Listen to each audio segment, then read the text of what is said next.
미국 작가 필립 얀시라는 분의 놀라운 은혜라는 책인데, 이 책에 보면 인도에서 의료 선교사로 활동했던 브랜드 박사라는 분의 이야기가 나옵니다. 이 인도에서 선교를 했던 브랜드 박사는 특별히 인도의 나병 환자들을 집중 치료했고, 그리고 그들에게 선교를 했습니다.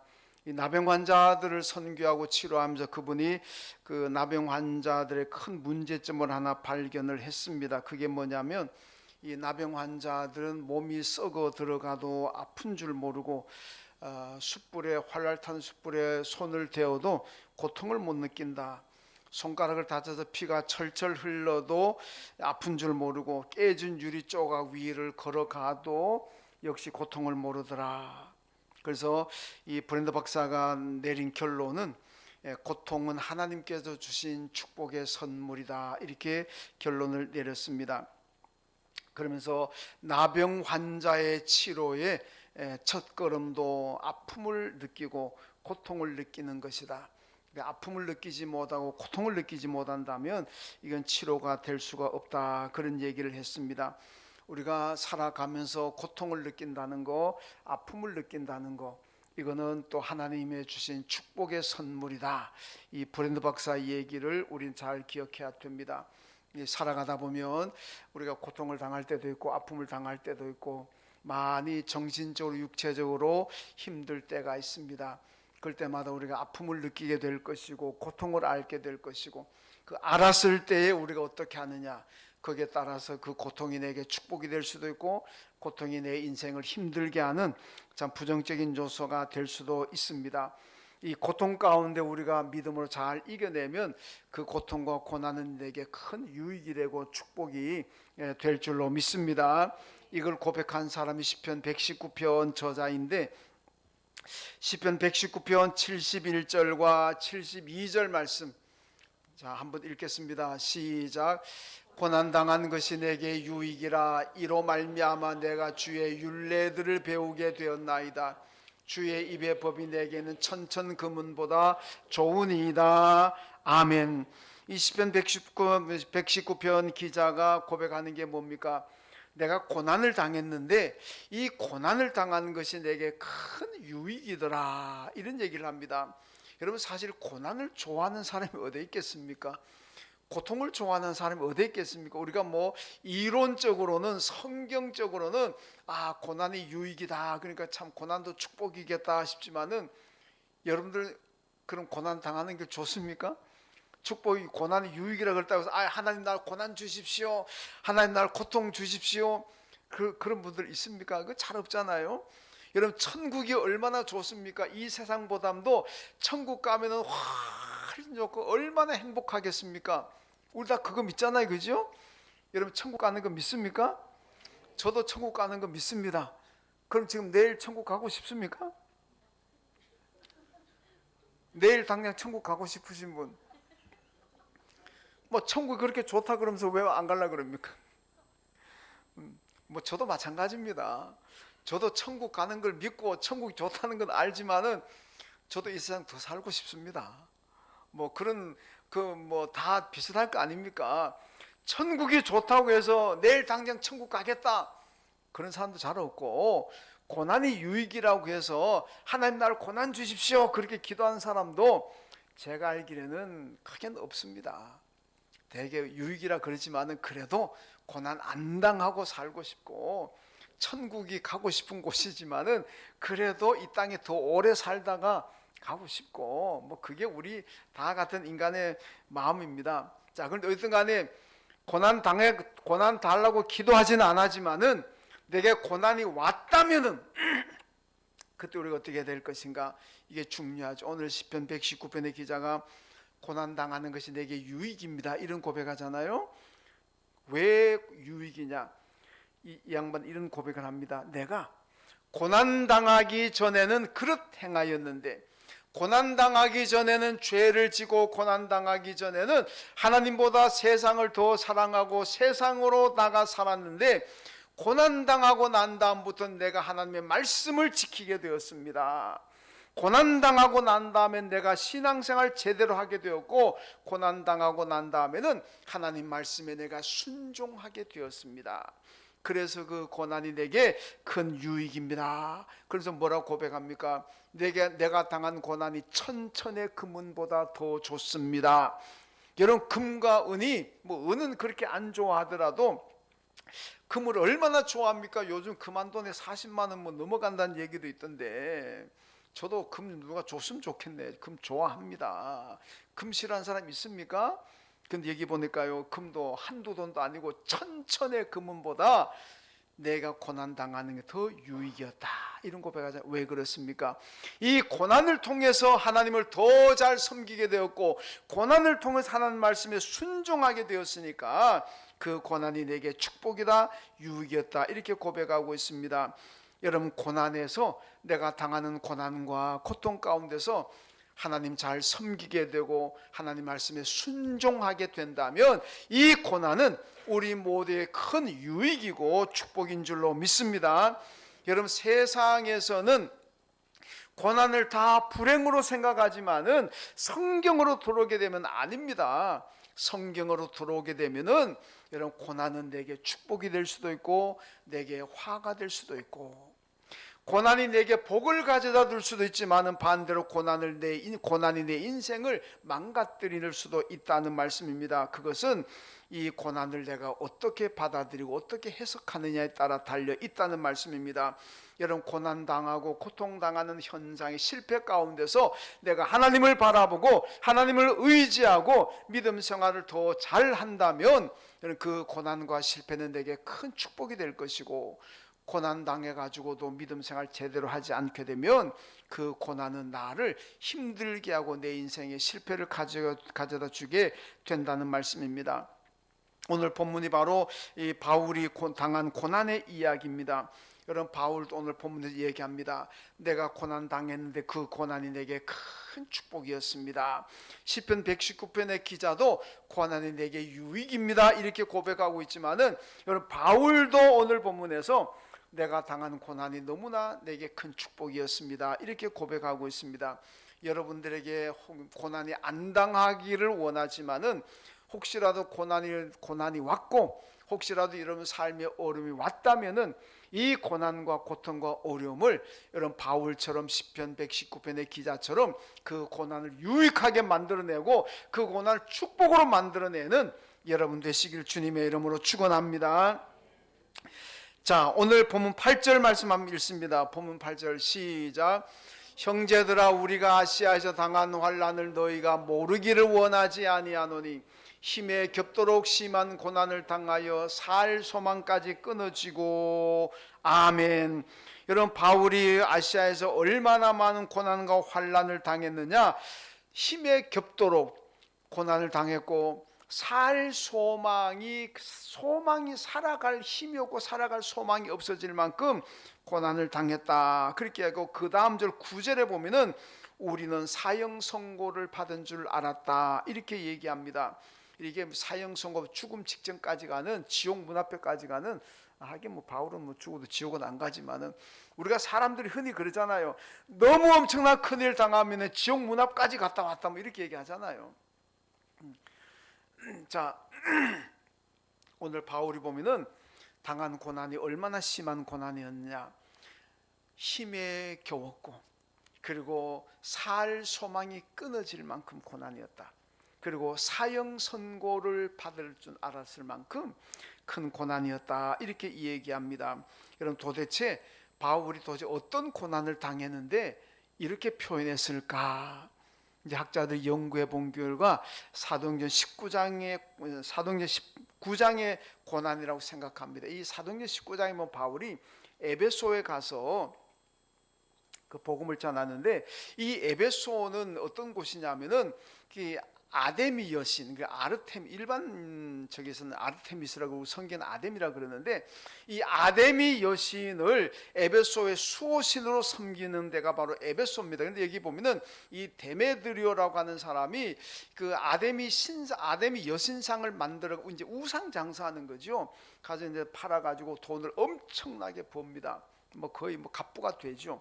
근데 바울이 들어가가지고 에베소에 가가지고 예수의 복음을 전하면, 여러분 이 아데미 신 이거 다 가짜입니다. 이거 우상입니다. 아데미 신상 아무리 사서 집에 모셔가 정성 들여도 그 복 못 줍니다. 아데미 여신 섬기는 거 버리고 우상도 다 버리고 여러분 예수를 믿어야 됩니다. 예수 믿어야 됩니다. 막 이렇게 복음을 전해버리니까 이 에베소 사람들이 하나 둘 예수를 믿으면서 이 아데미 신상 안 사버립니다. 그러니까 데메드리오라는 우상 장사 입장에서는 그동안 엄청나게 수입을 올렸는데 이제 바울이 복음을 전해가지고 우상을 안 사버리니까 이게 뭐 사업이 망하게 생겼습니다. 그러니까 이 데메드리오가 야 이거 안 되겠다 그래가지고 에베소 사람들 막 선동해가지고, 여러분 이 바울이란 이 작자가 들어와가지고 뭐 이상한 예수라는 이상한 걸 전하는데 저거 우리가 듣고 따라갔다가는 큰일 납니다. 저 사입입니다. 뭐 이러면서 그럼 우리 에베소 망합니다. 저런 자들은 반드시 구속하고 저런 자 쫓아내야 됩니다.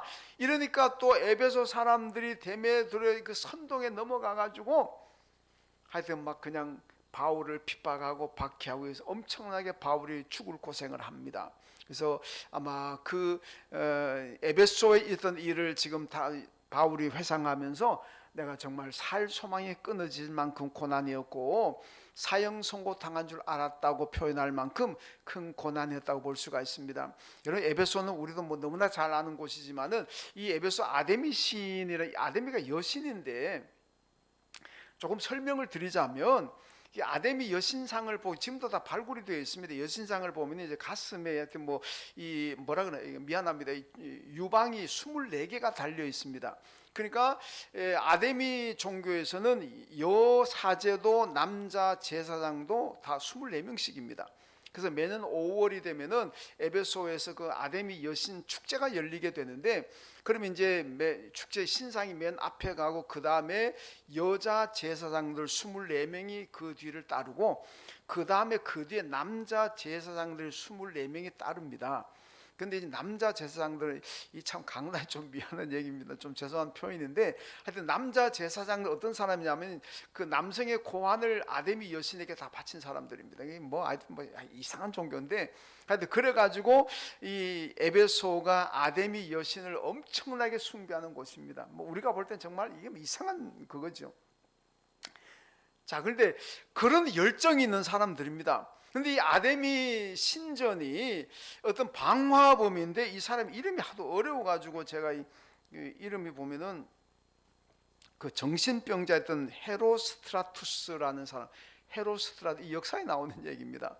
이 정신병을 헤로스트라투스라는 이 사람이 그 아데미 신전을 불을 질러 버렸습니다. 그 아데미 불 타버렸습니다.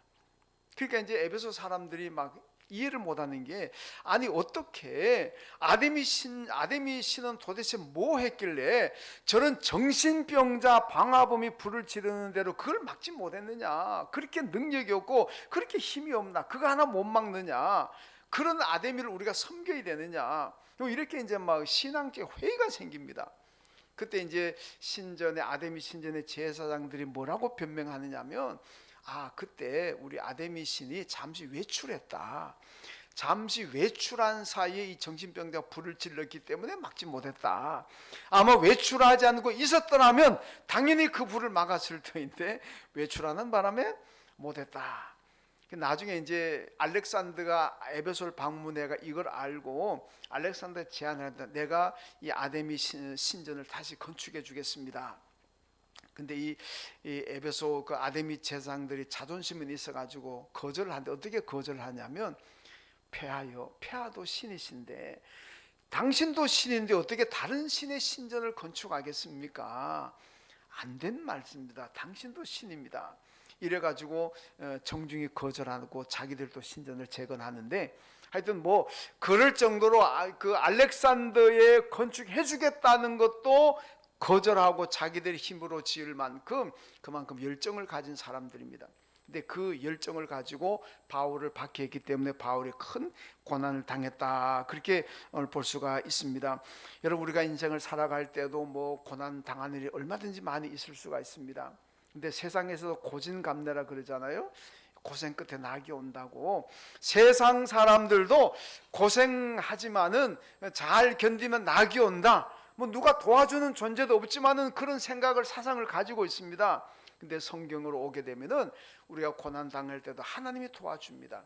그러면은 하나님의 힘과 하나님의 도우심으로 우리는 고난도 유익하게 만들 수가 있고 고난을 축복으로 만들 수가 있다는 말씀입니다. 그래서 우리가 살아가면서 뭐 경제적으로 아니면 육체적인 질병의 문제로, 가정의 문제로, 부부의 문제로, 자녀의 문제로, 뭐 사회적인 어떤 일터의 문제로, 차후지간 뭐 인간관계 문제, 어려운 것들이 얼마나 많이 있습니까? 이런 것들 내게 때때로 고난으로 다가올 수가 있습니다.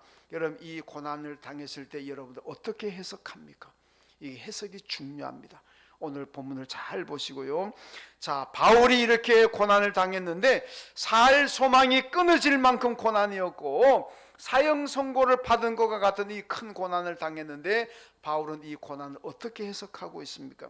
오늘 9절에 보면 이는 우리로 자기를 의지하지 말고 오직 죽은 자를 다시 살리시는 하나님만 의지하게 하심이라, 이렇게 말씀합니다. 그럼 바울은 어떻게 해석하느냐?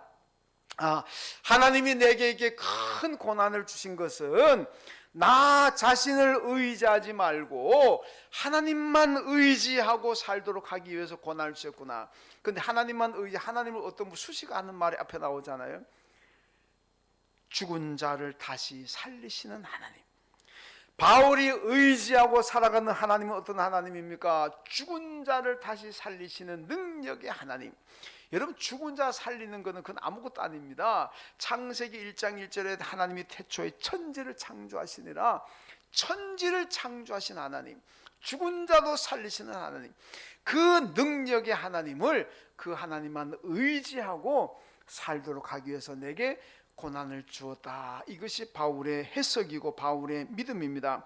여러분, 바울은요, 왜 하나님 내게 고난을 주셨느냐? 하나님만 의지하고 살도록 하기 위해서 고난을 주셨다. 이게 여러분, 우리 성도들이 고난을 해석해야 될 모범 답안인 줄로 믿습니다.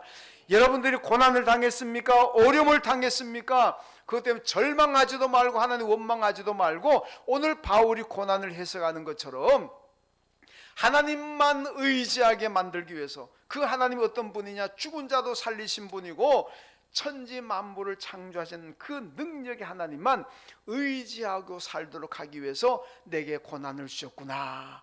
이게 여러분들의 해석이 되고 그런 믿음 가져야 될 줄로 믿습니다. 여러분, 가나안 땅 보세요. 민수기 14장에서 모세가 가나안 땅에 12사람 정탐꾼 보냈는데 돌아와가지고 보고한데 10사람이 보고하기를 가나안 땅은 우리를 죽이는 땅입니다. 가나안은 우리를 삼키는 땅입니다. 그 땅 들어가면 우리 죽습니다. 들어가지 맙시다. 다시 애굽으로 돌아갑시다. 가나안 들어가서 죽는 것보다는 애굽으로 들어가서 다시 종살이 하는 게 낫습니다. 갑시다. 근데 모세가 말을 안 듣잖아요. 그러니까 모세 제껴버리고 자기들대로 그냥 지도자 하나 세워가지고 애굽으로 돌아가자 그랬잖아요. 그런데 성경은 또 뭐라고 얘기합니까? 그 가나안 땅을 젖과 꿀이 흐르는 땅이다. 축복의 땅이라는 겁니다. 여러분, 다른 어떤 사람들은 가나안 땅을 우리 죽이는 땅이고 삼키는 땅이라 그랬지만은 또 성경 다른 곳에서는 그 땅은 젖과 꿀이 흐를 만큼 큰 축복의 땅이다, 그렇게 얘기를 하고 있습니다. 해석이 정반대입니다. 근데 여러분, 해석 둘 다 맞습니다.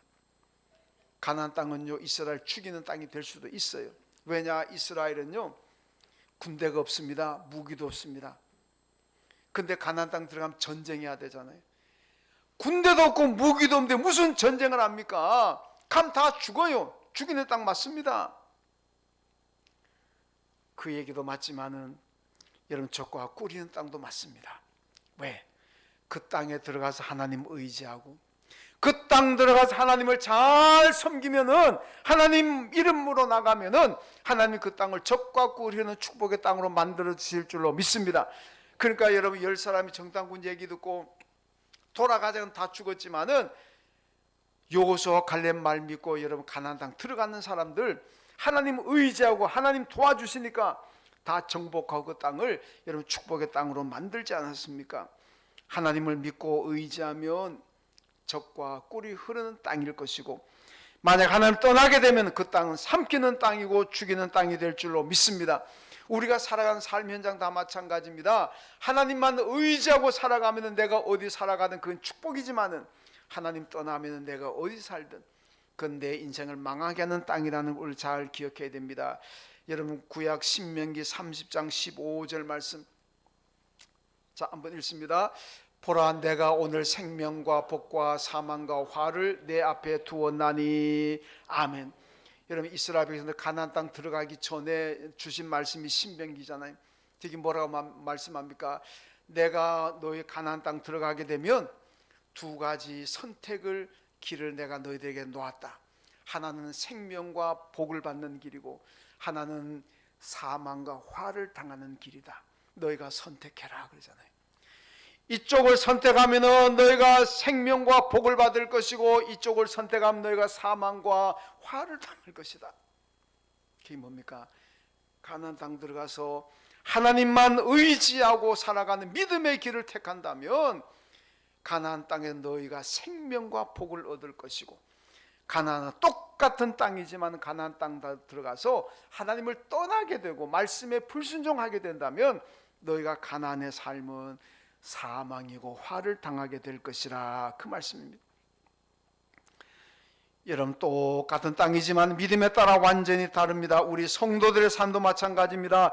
우리가 살아가는 이 땅, 우리가 살아간 내가 현재 처하고 있는 이 내 삶의 상황, 정황들이 여러분 나를 삼키는 그런 상황이 될 수도 있지만 반대로 적과 꿀이 흐르는 축복의 상황이 될 수도 있습니다. 하나님 의지하고 기도하면은 여러분 내 삶이 적과 꿀의 축복의 삶이 될 수가 있는 것이고 하나님 떠나게 되면 내가 살아온 모든 삶이 여러분 나를 삼키고 나를 망하게 하는 그런 땅 그런 상황이 될 수도 있다는 말씀입니다.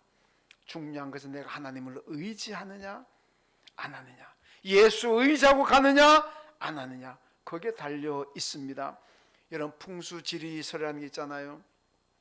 제가 언제도 말씀드렸지만 저희 외할아버지가 옛날에 풍수지리 잘 보셨어요. 그래서 뭐 우리 저희 외할아버지 엄청 많이 다니셨어요. 왜? 온 사람들이 그냥 와서 좀 봐달라 그래가지고 그 기억이 있는데 여러분 풍수지리설에서 뭐 여기는 축복이고 여기는 뭐 망하고 뭐 그런 얘기 하잖아요.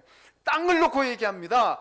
이 땅 자체가 여기는 축복받는 땅이고 여기는 망하는 땅이다. 이게 풍수지리잖아요. 뭐 간단히 말하면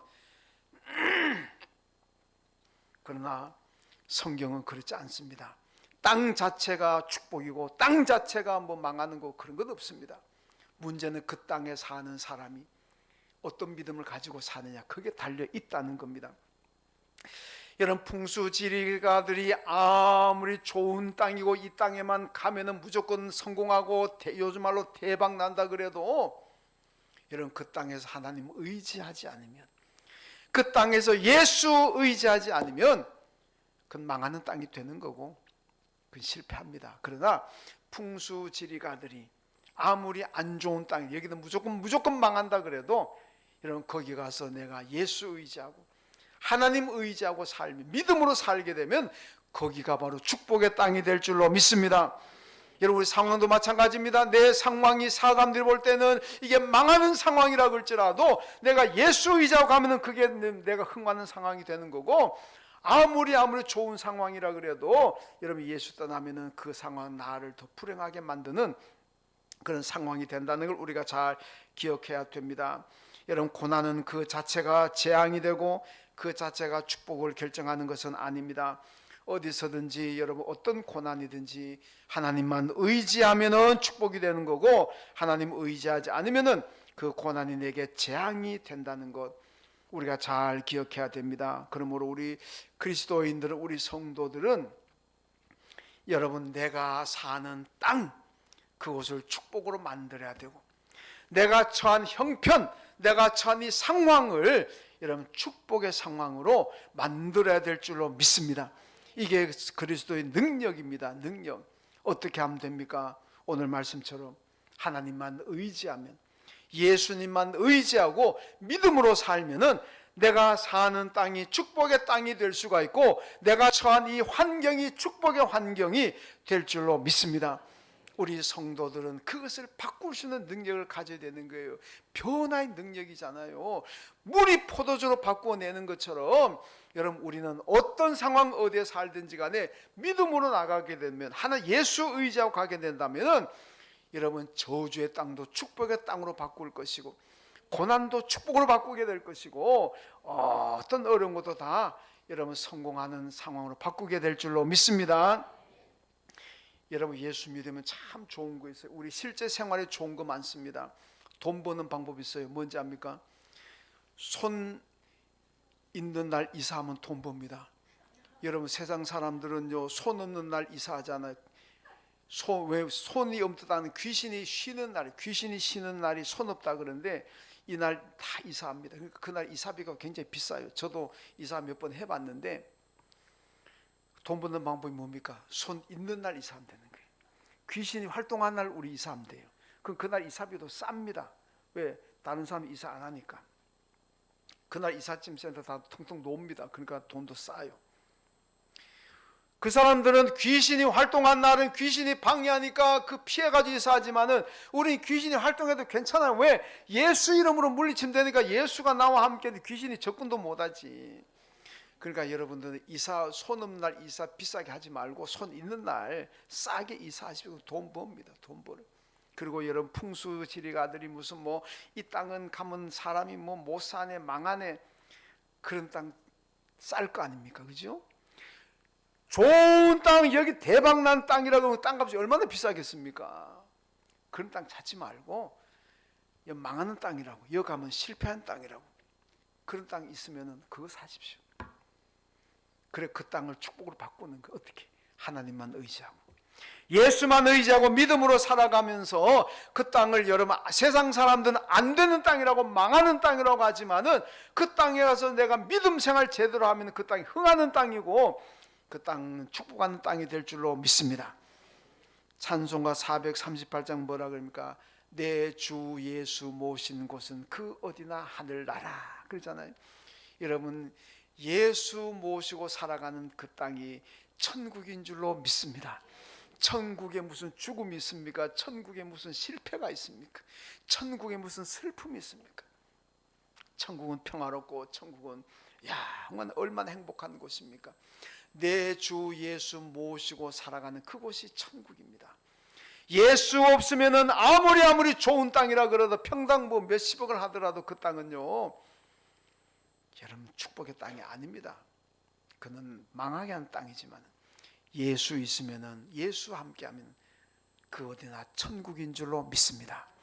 예수 없는 지옥 같은 삶을 살지 마시고 예수와 함께하는 언제나 천국의 삶을 사시기를 주님의 이름으로 축원합니다. 여러분, 하나님 의지하면 어떻게 될까요? 오늘 보면 10절 말씀인데 자, 10절 말씀 같이 읽습니다. 그가 이같이 큰 사망에서 우리를 건지셨고 또 건지실 것이며 이후에도 건지시기를 그에게 바라노라. 아멘. 여러분, 과거, 현재, 미래가 다 나와 있습니다. 오늘 바울이 뭐라 그럽니까? 우리가 하나님만 의지하고 살게 되면은 하나님은 과거에도 나를 건지셨고 지금도 나를 건지시고 앞으로도 나를 건지실 것입니다. 이게 바울의 고백이잖아요. 바울이 자기가 큰 고난, 정말 목숨이 끊어질 것 같은 고난, 사형 선고받은 것 같은 고난, 엄청난 고난을 당했는데 이 고난 통해서 하나님만 의지했다. 그랬더니 하나님께서 내 모든 과거에서도 나를 건지셨고 지금도 하나님이 내 모든 고난에서 나를 건지시고 앞으로도 하나님이 건지실 것이다.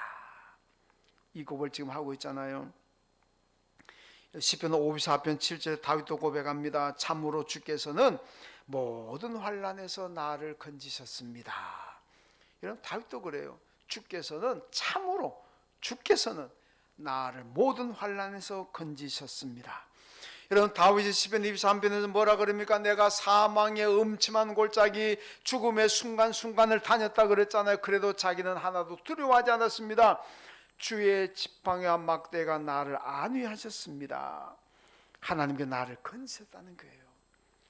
또 내가 어디를 가든지 간에 하나님이 나를 건지실 것이기 때문에 나는 두려워하지 않습니다. 어떤 고난도 두려워하지 않습니다. 그것이 다윗의 고백입니다.